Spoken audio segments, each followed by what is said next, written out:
Howdy y'all, Fast Force 289, welcome back. In this video, we're working on my 1968 Ford Fairlane Fastback. And I'm going to go through, I'm going to show you how to remove, and this is pretty basic, pretty standard. If you know how to work on cars, this is pretty simple stuff. But we're going to go through, we're going to pull the spark plugs out of my 302, and we're going to just check them to see how they are. I've been driving this car for a while now, and I just want to check to see how they look and also clean them and put them back in, and also show you how to gap your spark plugs properly. So let's jump into it and take a look at what we got. All right, so here's the engine right here. What we're gonna look for, this spark plug wires here, they're gonna run down to the spark plugs, obviously. So we're gonna come to the other side because that side's a little bit more difficult. All right, so we come down to this side. The reason why I'm gonna show on this side, because it's better for demonstration purposes on a Ford. The plugs are always angled. On the passenger side, they're angled this way. On the driver's side over there, they're angled back that way. Like if you're looking at the driver's side, they're angled back, so it's harder to see them. These are easy.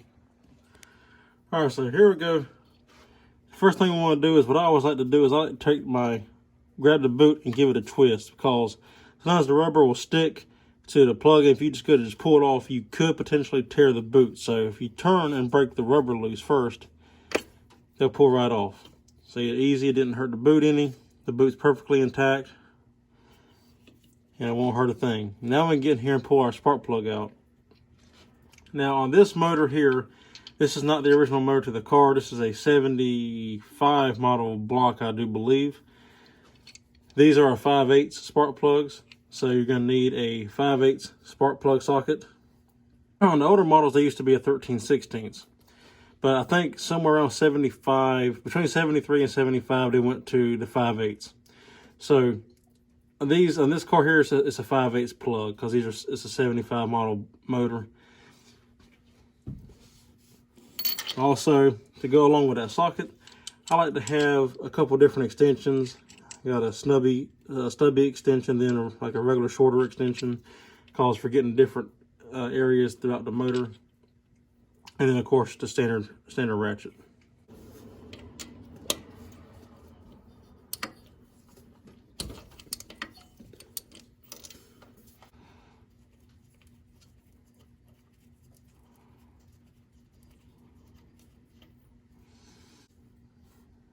Okay, so this is what we're looking at now, and it actually really don't look that bad, really. I don't know why that's wet.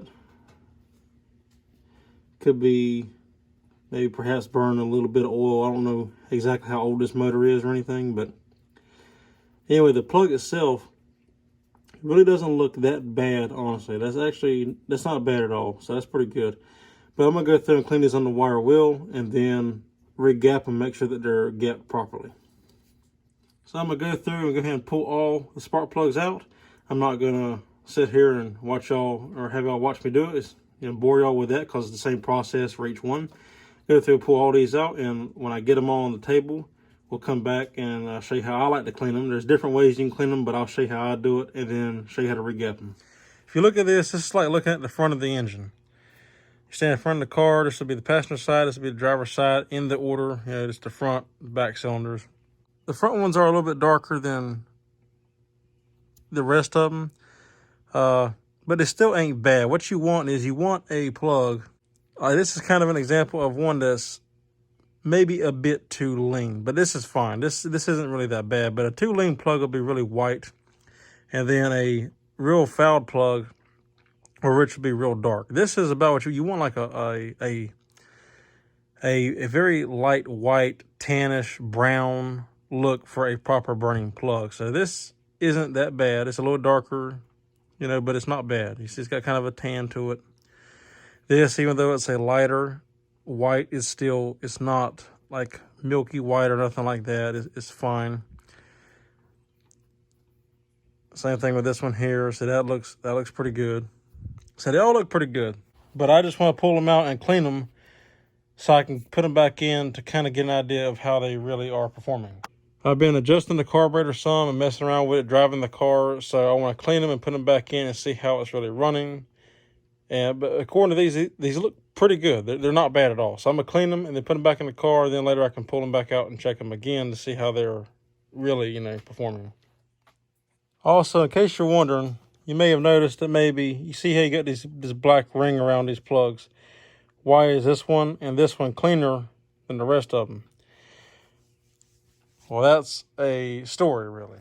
So the story is that when I was having a problem with this car, it was, I came out here, I've been driving the car, but I noticed that it slowly started getting to where it didn't run quite right. It would, kind of like spit and pop, and it just didn't make sense. At first, because these heads are not adjustable, and I put that big cam in there the first time, and it didn't work right. It bent the push rods, and then I put the other cam in there that's a little bit smaller, but still a bigger aftermarket cam, as you can hear in the videos that I've taken with it running. I thought, my automatic mind just went to, oh, it's maybe the cam is messed up because it's not adjustable rocker arms and it may have wiped the lobe on the cam. Even though I put zinc in it, I took all the precautions, maybe. But then after, I didn't really think that was the issue after thinking about it more. So I started messing around with the carburetor, adjusting it, air-fuel ratio, float bowl level, all this kind of stuff, going through the motions, checking the timing. Anyway, so, and I should have done this first, honestly, is I pulled the plugs to check, see which cylinder is firing. I have a video on my channel to show you how to check it, but you just pull the plugs off one at a time and see which one changes with the engine running. Pull them off one at a time, see which one changes the idle, which one stays the same. Well, when I did that, two plugs, the two that you see that are clean, they didn't change when I pulled the plug off. But if I put the plug just like close to it, don't put it on all the way, just like go up to the plug and just barely put the boot there toward it, would start firing and running right. And I was like, that's, what the hell? That's kind of strange, right? So, but you pull the plug off, it didn't change. If you put it all the way on, it didn't change.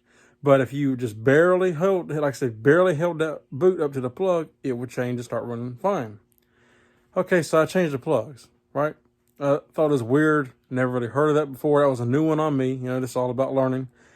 And I changed the plugs and it ran fine. Well, a buddy of mine explained it to me. I didn't even think about it. It didn't cross my mind, but it makes perfect sense once he explained it to me. As a matter of fact, it was a buddy of mine at 6-Speed Media. I've mentioned him before in my past videos. He's an early YouTuber starting out, and anyway, but he's pretty good mechanically too.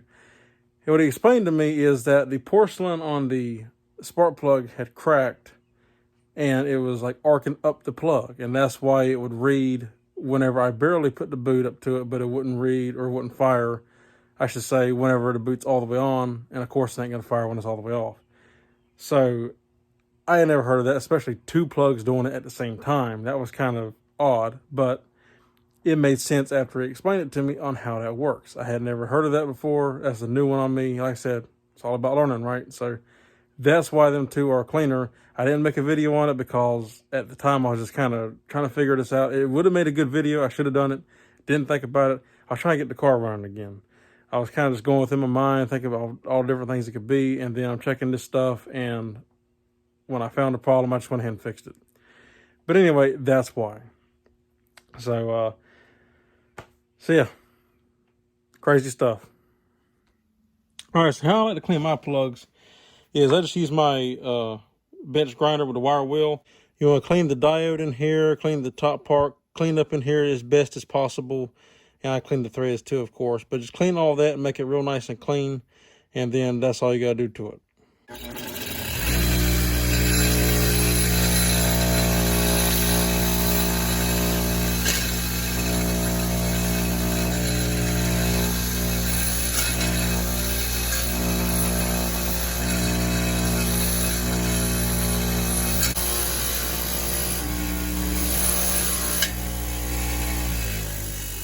All right, so now if you look at it, you see how that's a real nice clean plug now. And obviously you can't get down in here, but you don't need to anyway. The spark is between this top piece and that diode in there, and that's all you need. So it's nice and clean now. I'm gonna go ahead and finish cleaning the rest of these up, and we'll come back when I get ready to gap them. Got them all cleaned up, and this is what they look like now. So now we're gonna re-gap them. If you have points, you want to gap your plugs between 32 to 36. I always go in the middle and just do 34. And with electronic ignition, 42 to 46. And I always do mine in the middle again at 44.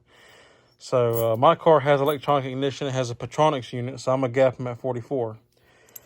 So to set the spark plug gap, you need a spark plug gap tool such as this. And this is, mine's pretty worn out, probably need to get a new one, but see how it's got the numbers here, 30, 40, and it goes up to 50, 60, 70, 80 up here. So like for this here, I'm going to get this to 44. You want to start at the lower end, and you can see by cleaning these plugs, the gap closed up on them, which is pretty normal. And we're going to bring it on up to 44, which would be, that long mark is 45, so we want to go right there at 44. And what I like to do is put the middle of that tab in the center of that mark. And then you know that it's good to go.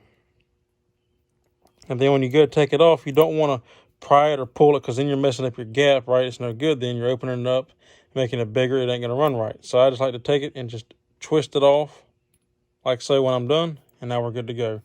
We'll go through and do all 8 of these, and then we'll come back when it's time to put them back in the car. Also, one more thing to point out is, let's say that you accidentally open your gap up too big, right? So I'm going to go ahead. I went ahead and gapped this one, but let's say, right, you keep going because you want a good snug fit the whole time you're gap. You don't want it to be loose, right? So we open it up now. It's big now, right? So if you go in here and go to this, it feels loose on there. It should be nice and snug. But let's say, right, for sake of argument, okay, your gap is too big, right? For whatever reason, you went too far. Well, how do you close it back up, right? Well, I usually just give them a little tap on something solid like a table. All right, so we're gonna use my toolbox here as an example. Just want to take it just like that. Bump it. And then see, now it's closed back up again. It's nice and tight, it's snug fit, and we can work it down. We can work it on down and line it up with our mark like we need to. And bam, good to go. Simple as that. Okay, so now we're back. We're going to go ahead and get these plugs installed. I went in and put the rest of them in. I saved this one for demonstration. So again, we're clean, we're gapped, we're gonna put it in the hole. And when you're tightening these down, you don't want to kill spark plugs. You just want to snug them. People always over tighten them, and that's how they end up getting broke and, you know, busting your knuckles when you take them loose, because as the heat and all, they end up kind of tightening themselves in there anyway through heat cycles. When it comes to tightening these down, let me get my extension. Like literally, you just want to go to it stops and then just give one little, that's it. That's all you need. Snug. And some people like to put dielectric grease on the ends of these for the boot to slide on. You can, you don't need it. I've never used it and I've never had a problem. As long as you do, like I say, where you break the boot loose to pull it off, it'll come right off. You don't need the dielectric grease. I've never had a problem with any of mine, but if you want to use it, you can. It's just, I don't like using it because it's just messy. I just don't like it, but some applications it may be necessary or maybe a good idea, but on here, especially with this car, stays in the garage, you don't need it, or I don't need it. So now we're good to go, and yeah, so that's it. All right, guys, well, that's it. We're done. As you can see, we got it all taken care of. We're good to go now. I'm not going to crank it up right now. It was running before, so obviously it'll run. But I'm not going to crank it up right now. It's late here where I'm at, and I just don't feel like cranking it. I'm not going to drive it right now, so it really don't matter. But that's it. That's all there is to it. Now, proper gap is important. If you don't have a proper gap, your vehicle will not run right, okay? So if you got a gap too wide, it won't run right. It could cause skipping. It could cause backfire issues. If it's too small of a gap, you could burn the plugs up because remember how I was telling you about the different gaps for the points and electronic ignition. Points are a smaller gap because they have an orange spark instead of a blue spark. A electronic ignition has a blue spark. It's a hotter fire. A hotter fire, you need a wider gap. So if you were to put, let's say, the points gap with electronic ignition over not immediately, you wouldn't notice it. It might take in months, but eventually you're going to burn. It all depends on how you drive and how much you drive the vehicle, but eventually it will burn the plug up. It will burn that diode up. And that piece of metal that's bent over like that, it'll burn it up. So you don't want the gap too small when you're dealing with that. And it's also poor performance. It won't run as good. So But again, you don't want it too wide, because then you can cause it skipping problems, and it just won't run right. It backfires, and so you want to make sure you got the right gap for the proper spark. But that's it. We're good to go, and that's it. So if you like the video, give me a thumbs up. I'd appreciate it. If you're not subscribed, consider subscribing. And if you have any questions, comments, or concerns, leave them in the drop box down below. I'll get back to you. I appreciate it. And as always, I thank each and every one of y'all for watching each and every day. It means the world to me. So that's all for this video. I will see you on the next one. Take care.